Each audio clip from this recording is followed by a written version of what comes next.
ฝนตกเลยมานั่งกินข้าวกันอยู่นี่จ้ะ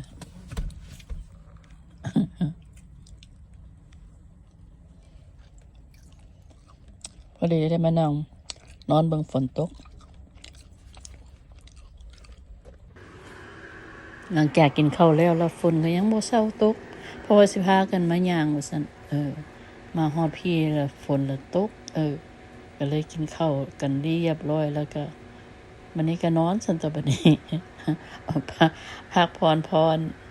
อันพอให้ถ้าให้ฝนเซาตกว่าซั่นซะก็ได้เสียบหนึงพุ่นแหละเนาะกินข้าวแล้วมันก็อยากนอนแล้วเนาะบัดนี้ดังนั้นก็พากันพักผ่อนฝนก็ยังบ่เซาตกอันก็ถ่ายมันก็ประมาณ2 ชั่วโมงที่บ่อันก็เลยเย็นนอนฟังเสียงฝนก็บ่ตกแรงดอกอันนั้นก็เลยมันก็เลยเซาแล้วบัดนี้ก็เลยพากันมาย่างอันนี้ก็บ่อนที่ว่าเขาเจ้าเป็นปิกนิกบ่อนให้คนมาเฮ็ดกินข้าวกินน้ำชมวิว